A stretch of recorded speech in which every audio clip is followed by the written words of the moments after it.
my next question, for the benefit of the viewers, is so say for instance there is a person that has never been out of India or never been out of a country.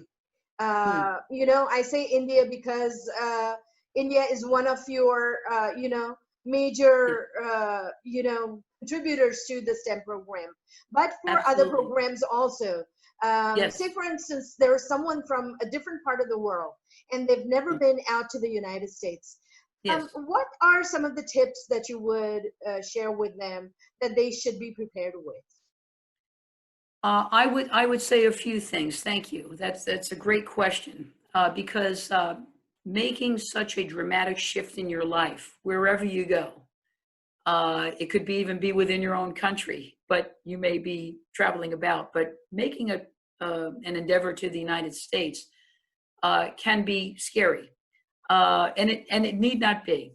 It's a huge endeavor and an adventure, and you're about to launch onto something grand, and different. So some of the tips I can provide are, first, make the connection with UNCG. When you are admitted to UNCG, you will receive continuous communication by email, by Zoom, virtual, and these very people that come from my department, the International Program Center, the department that admitted you, they care very much about you, and they will give you a lot of inside tips for success. Second, I would say if you're a first-time comer went to the United States, some of the basics really help. For example, especially for women out there, I would say traveling is always best to arrive in the United States during the day.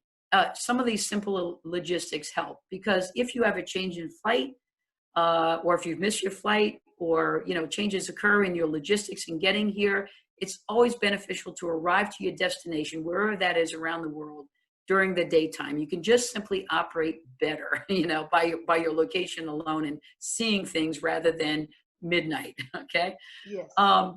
Yeah, and also don't wait till the last minute for packing. Believe it or not, I still meet students who, forget their, I-20 or pack at the very last minute. Allow yourself proper time to think through what your needs are, your medicines, your eyeglasses, your prescriptions. Understand and check the weather of where you're going to, because it might be, say, 32 Celsius in your country, but it may be dramatically different in the United States at the time you're traveling. So you want to make sure that you travel comfortably. These little things actually add up big time when it comes to reaching your destination point. So don't wait till the last minute to do all of those things.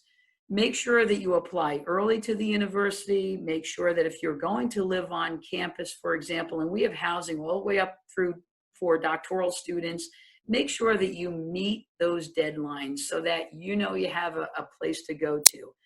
I would say also listen to us as well too. We'll give you some tips for, getting out and about once you arrive here, and to avoid some of the pitfalls or scams out there that are unfortunately occurring all over the world. So stay close in contact with us.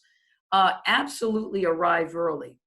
When the semester starts, we, for example, start our semester this fall on August 18th, but orientation at the baccalaureate and graduate level will start 1 week before that.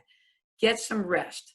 At least arrive 3 days earlier than the start of the orientation. You're going to need it because the time zone differences can impact you significantly, especially for those over 30, as we talked about earlier. Right. You don't bounce back from these long distance trips like we used to. Those are just some of the tips.